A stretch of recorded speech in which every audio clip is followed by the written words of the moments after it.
తెలంగాణ రాష్ట్రంలో TRS party ఓడిపోయిన తర్వాత ఆ పార్టీకి ఎదురు దెబ్బలు బలంగా తగులుతున్నాయి. ఆ పార్టీకి సంబంధించిన ఎమ్మెల్యేలు ఎమ్మెల్సీలు కాంగ్రెస్ పార్టీ కండువా కప్పుకోగా ఇక లోక్సభ ఎన్నికలకు ముందు ఆ పార్టీకి 2019లో గెలిచిన సిట్టింగ్ ఎంపీలు సైతం కాంగ్రెస్ అలాగే బీజేపీ బాట పట్టారు.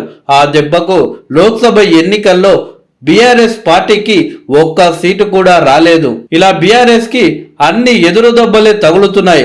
అయితే మరికొన్ని రోజుల్లో బీఆర్ఎస్ పార్టీకి ఇక కోలుకోలేని దెబ్బ తగిలేలా కనిపిస్తుంది. అది కూడా అధికారంలో ఉన్న కాంగ్రెస్ పార్టీ లేదా బీజేపీ నుండో కాదు, తెలంగాణలో 20 సంవత్సరాలుగా అధికారానికి దూరంగా ఉంటూ ఎంతో బలహీనపడ్డ తెలుగుదేశం పార్టీ నుండి. అవును, నిజమే. తాజాగా చంద్రబాబు నాయుడు గారు తెలంగాణ రాష్ట్రంలో పర్యటిస్తున్నారు. ఈ సందర్భంగా ఎన్టీఆర్ భవన్ లో మాట్లాడుతూ భవిష్యత్తులో తెలంగాణ తెలుగుదేశం పార్టీని మళ్ళీ బలోపేతం చేస్తాం, పూర్వ వైభవం తీసుకువస్తాం, తెలంగాణలో పుట్టిన తెలుగుదేశం పార్టీ ఎక్కడా పోదు, తెలంగాణలో తప్పకుండా ఉంటుంది అని పిలుపునిచ్చారు. త్వరలోనే కమిటీలు ఏర్పాటు చేస్తాం, చేరికలు సైతం చేస్తాం, మీరెవ్వరూ కూడా అధైర్యపడొద్దు, నేను అండగా ఉంటాను అని చంద్రబాబు నాయుడు గారు కార్యకర్తలను ఉద్దేశించి మాట్లాడారు. ఇలా ఉదయం మాట్లాడారో లేదో అంతే, నిన్న రాత్రి బీఆర్ఎస్ పార్టీ ఎమ్మెల్యేలు బీఆర్ఎస్ కి బిగ్ షాక్ ఇచ్చారు. ఎమ్మెల్యేలు ప్రకాష్ గౌడ్ అలాగే అరకపూడి గాంధీ, మరో మాజీ ఎమ్మెల్యే భాస్కర్ రావు నిన్న తెలుగుదేశం పార్టీ అధినేత శ్రీ నారా చంద్రబాబు నాయుడు గారిని మర్యాద పూర్వకంగా కలిశారు. మర్యాద పూర్వకంగాని వీళ్ళు చెబుతున్నా కానీ బీఆర్ఎస్ పార్టీలో ఉంటూ అది కూడా కేసీఆర్ గారు బద్ద శత్రువుగా భావించే చంద్రబాబు నాయుడు గారిని కలవడం ఆసక్తికరంగా మారింది. అంటే బీఆర్ఎస్ పార్టీకి ఎమ్మెల్యేలు ప్రకాష్ గౌడ్ అలాగే అరికెపూడి గాంధీ రాజీనామా చేయాలి అని ఫిక్స్ అయినట్లు తెలుస్తుంది. అందుకే ఇలా కాంగ్రెస్ పార్టీలో లేదా టీడీపీ పార్టీలో చేరాలి అని వారు ఆలోచిస్తున్నట్లు తెలుస్తుంది. ఇందులో భాగంగానే 3 రోజుల క్రితం సీఎం రేవంత్ రెడ్డి గారిని కలిశారు.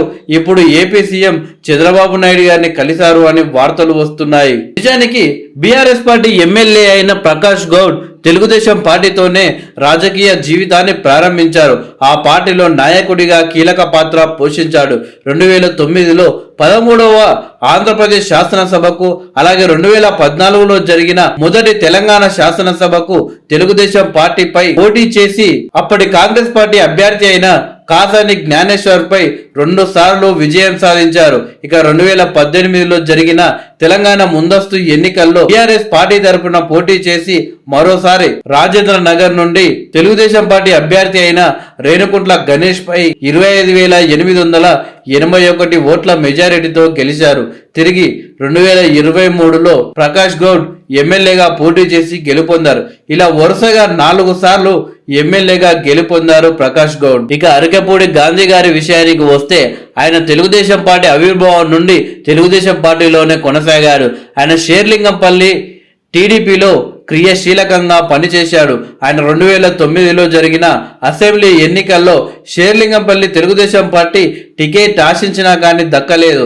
తెలంగాణ రాష్ట్రం ఏర్పడ్డాక 2014లో జరిగిన ఎన్నికల్లో షేర్లింగంపల్లి నియోజకవర్గం నుండి తెలుగుదేశం పార్టీ అభ్యర్థిగా పోటీ చేసి తన సమీప ప్రత్యర్థి అయిన కొమరగోని శంకర్ గౌడ్ పై ఏకంగా 76,257 ఓట్ల మెజారిటీతో గెలిచి తొలిసారి శాసనసభ్యుడిగా ఎన్నికయ్యాడు. అయితే 2016 మార్చి 11న బీఆర్ఎస్ పార్టీలో చేరాడు అరకపూడి గాంధీ. 2018లో జరిగిన అసెంబ్లీ ఎన్నికల్లో బీఆర్ఎస్ నుండి పోటీ చేసి సమీప ప్రత్యర్థి అయిన తెలుగుదేశం పార్టీ అభ్యర్థి భవ్య ఆనంద్ ప్రసాద్ పై 44,295 ఓట్ల మెజారిటీతో గెలిచాడు. ఆయనను 2019 సెప్టెంబర్ 7న ప్రభుత్వ విప్గా కూడా అప్పటి ప్రభుత్వం నియమించింది.